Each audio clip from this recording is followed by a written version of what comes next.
All right, what's going on, everyone? Just to cut straight to the chase, this video is going to be about a subject that is disturbing. It's covering an article, an investigation titled How Russian Soldiers Ran a Cleansing Operation in Bucha. So I'll link the YouTube video and an article below that were put together by the Associated Press and PBS. They went through obtaining surveillance footage from the city after the Russian forces were pushed out. They talked with citizens about what they experienced, what they saw, and went through some intercepted phone calls to kind of paint a picture of what actually happened in Bucha back in early March at the start of the war. We'll dive right in. It says, quote, "The first man arrived at 7:27 a.m. Russian soldiers covered his head and marched him up the driveway towards a nondescript office building. 2 minutes later, a pleading, gagged voice pierced the morning stillness. Then the merciless reply, 'Talk. Talk, fucking motherfucker.' The women and children came later, gripping hastily packed bags, their pet dogs in tow. It was a cold, gray morning, March 4th in Bucha, Ukraine. By nightfall, at least 9 men would walk to their deaths at 144 Yablunska Street, a building complex the Russians turned into a headquarters and the nerve center of violence that would shock the world." The article continues, and I'm just grabbing some excerpts from the overall article. It's about a 20-minute YouTube video. You can look through interviews with people that are actually there.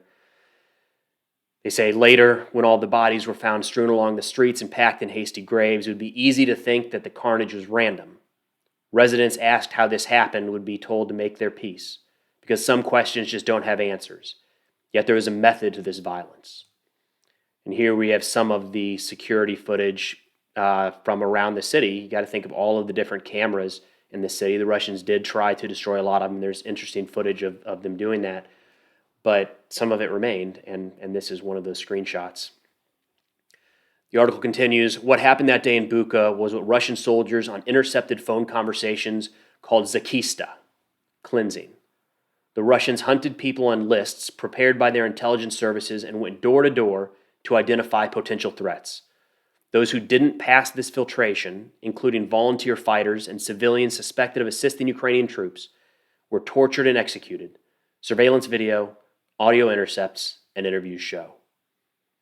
So again, right at the beginning of the war, there's always been a lot of spying and intelligence work on behalf of the Russians in Ukraine and on behalf of the Ukrainians in Russia. So to hear that there was some sort of targeted list right out the gate isn't crazy. That'd be something that I think would be substantially harder to do as the war went on.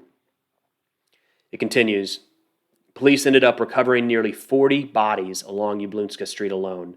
Prosecutors have identified 12 around 144 Yablunska.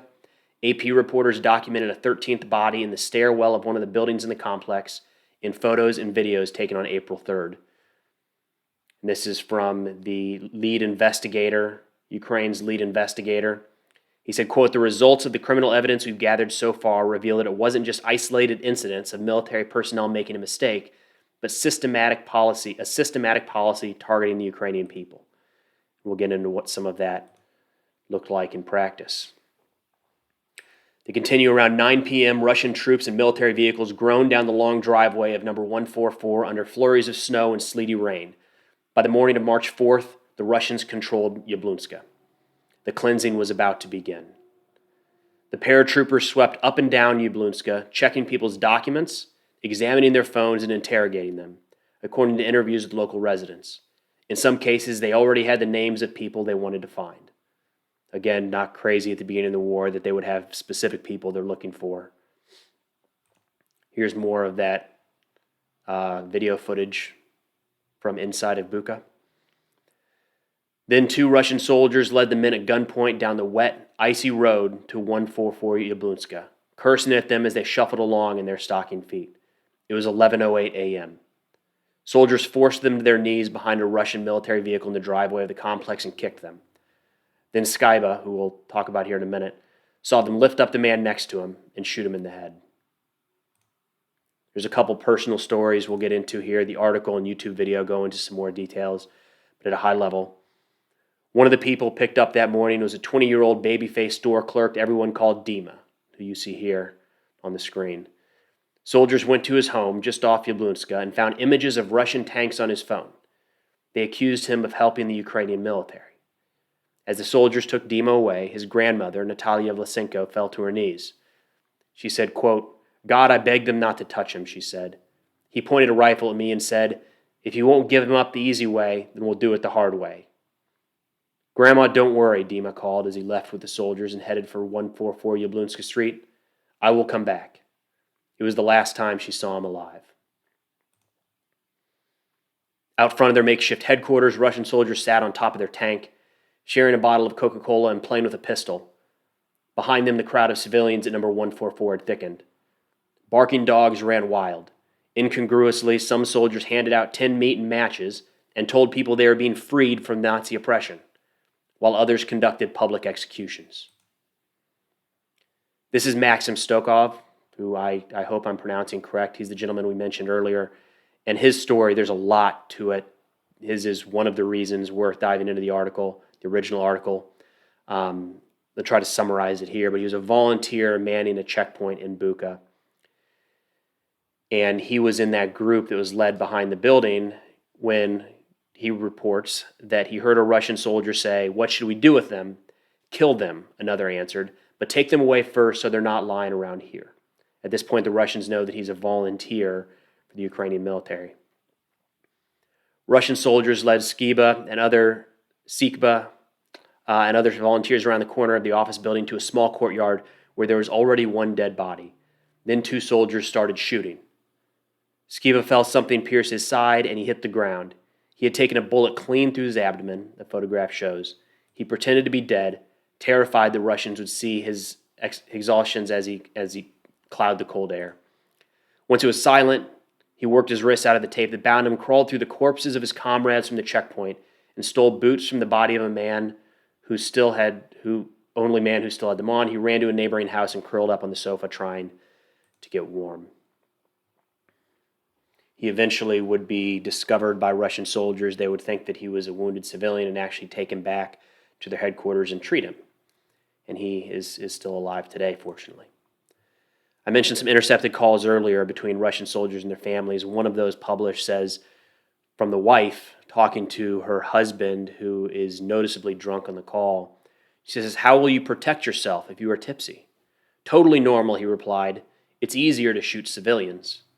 He was scared, shocked by what he'd seen, and very close to the front line. Quote, "You know how many civilians I've killed here? Those men leaked information," he said. "Don't say anything," his wife warned. He finished with, quote, "Hide the weapons from me. I think I'm going crazy. I've already killed so many civilians." Unfortunately, collateral damage and civilian deaths in war is something that we still deal with today in every conflict. But what we're starting to see here and piecing together in Bucha is not civilians on the battlefield caught between two warring sides, but deliberate, systematic executions. The article continues, what happened at 144 Yablunska is case number 1 for the Office of Ukraine's Prosecutor General. Ukraine is scrambling to build a system that can handle tens of thousands of complex war crimes investigations. There are more than 3,500 investigations in Bucha alone, and things have fallen through the cracks. Quote, "Such grave tortures. We never had such a large number of them," Yuri Bislov, the head of Ukraine's War Crimes Department, said. "Some low-level perpetrators may get away due to mismanagement of evidence and procedural challenges, but prosecutions of mid- and top-level commanders won't be undermined."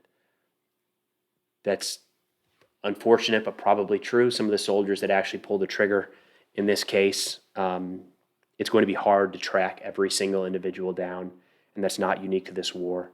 But it's something they're working on and hopefully start to see some progress. The article ends with a quote from Yulia Truba, who's a widow whose husband was killed in Bucha. She said, quote, "All the civilized world must recognize it was murder. I want to prove it's not fake and that it really happened."